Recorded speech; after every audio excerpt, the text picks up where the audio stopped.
Guys अभी तक हमने जो भी पढ़ा है मैं फिर से बता रहा हूँ आपको, बहुत ही बेसिक हमने पढ़ा है। ठीक है, पोर्टफोलियो अभी मैंने स्टार्ट भी नहीं किया है, केवल मैंने आपका एफएमओ का जो है बेसिक्स का रिवीजन करा है, जो कि आपको आना ही चाहिए। देन ओनली आप पोर्टफोलियो को स्टार्ट भी कर सकते हो। ठीक है, अगर उतने बेसिक्स आपको नहीं आते तो पोर्टफोलियो हमें स्टार्ट करने का कोई फ़ायदा भी नहीं है। ठीक है, क्योंकि आप समझ नहीं पाएंगे। ठीक है, तो बहुत ज़्यादा टेंस नहीं होना है अब तक जो भी मैंने पढ़ा है।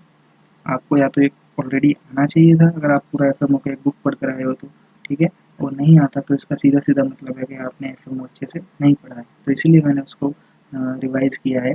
तो जहाँ जहाँ आपको अभी परेशानी आ रही है, मैं जो नोट्स दूंगा आपको ना, वो एक बार आप पढ़ लेंगे, गो थ्रू हो लेंगे। ठीक है, उसके बाद ही आप आगे का समझ पाएंगे। ठीक है, तो अब आगे चलते हैं थोड़ा सा और। अब हम बात करते हैं कंपैरिजन की, कि कैसे हम जो है डिफरेंट डिफरेंट जो फाइनेंशियल एसेट्स अभी हमने पढ़ी पीछे, कि अलग अलग टाइप की फाइनेंशियल एसेट्स हैं, तो उनको हम किन किन बेसिस पे कंपेयर कर सकते हैं कि कौन सा फाइनेंशियल एसेट अच्छा है तो क्यों अच्छा है, बेकार है तो क्यों बेकार है। तो उसमें सबसे पहला जो पैरामीटर आता है आपका कंपैरिजन का, वो आता है आपका लिक्विडिटी। तो लिक्विडिटी का क्या मतलब है, जो लिखा है स्लाइड्स में, जैसे पढ़िए एक बार। Liquidity means how easily the asset is saleable at a fair price. ठीक है, तो दो टर्म्स जो है आपको आए मेरे दिमाग में जो नहीं लगे, पहला है सेलेबल और दूसरा है फेयर प्राइस। सेलेबल का मतलब क्या है कि अगर किसी एसेट को बेचा जा सकता है, जैसे आगे भी लिखा है how easily it is convertible into cash, तो किसी एसेट को आप कितने आसानी से बेच सकते हैं, कन्वर्ट कर सकते हैं कैश में, उसको हम कहते हैं लिक्विडिटी। लेकिन केवल एसेट को बेचना सफिशिएंट नहीं है, एसेट का बेचने पर उसका फेयर प्राइस भी मिले। ठीक है, तो दोनों चीज़ें अगर मिल जाएंगी, मार्केटेबल भी हो एसेट और फेयर प्राइस भी उसका मिले, तब हम कहेंगे कि वो एसेट कैसा एसेट है, लिक्विड एसेट है। ठीक है, अगर कोई एसेट बिक तो रहा है जल्दी बेचने पर, लेकिन अपने 50% रेट पर बिक रहा है, तो वो लिक्विड एसेट नहीं है। फॉर एग्जाम्पल, एक एग्जाम्पल मैं बताता हूँ आपको। सपोज आप सडनली, आपको आपके फादर हैं जो, उनका ट्रांसफ़र हो जाता है फरीदाबाद से सपोज मुंबई ट्रांसफ़र हो जाता है, तो आपको क्या करना पड़ेगा, हो सकता है आपको फरीदाबाद वाला जो घर है आपका बेचना पड़े आपको। ठीक है, आपको एक हफ्ते का टाइम है, एक हफ्ते में फटाफट से मुंबई में आपको शिफ्ट होना है। इन दैट केस बहुत ज़्यादा चांसेस हैं कि आपको जो है बहुत कम दाम पे आपका अपना घर आपको बेचना पड़ जाए।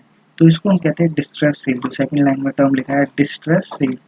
तो डिस्ट्रेस माने आपको इमरजेंसी में अर्जेंट बेसिस पे अगर कोई चीज़ बेचनी पड़ जाए, तो क्या होता है, आपको उसका जो फेयर प्राइस है वो नहीं मिलता।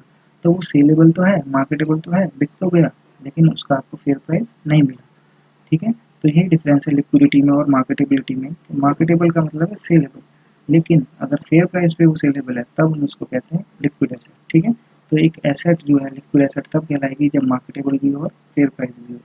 तो लिक्विडिटी के आधार पर अगर मैं बात करूँ, तो मनी मार्केट के जितने भी इंस्ट्रूमेंट्स हैं, मनी मार्केट के जितने भी फाइनेंशियल सिक्योरिटीज़ हैं, फाइनेंशियल एसेट्स हैं, मैंने बता चुका हूँ आपको, इन सारे शब्द का मतलब एक ही है। ठीक है, तो मनी मार्केट के अंदर जितने भी फाइनेंशियल इंस्ट्रूमेंट्स हैं, जैसे गवर्नमेंट सिक्योरिटीज़ है, कमर्शियल पेपर है, ठीक है, सर्टिफिकेट ऑफ डिपॉजिट्स है, वो ज़्यादा लिक्विड होते हैं कंपेयर टू कैपिटल मार्केट। क्यों? क्योंकि मनी मार्केट के इंस्ट्रूमेंट्स का जो ड्यूरेशन है वो लेस देन अ ईयर होता है। ठीक है, तो वो ज़्यादा लिक्विड होते हैं।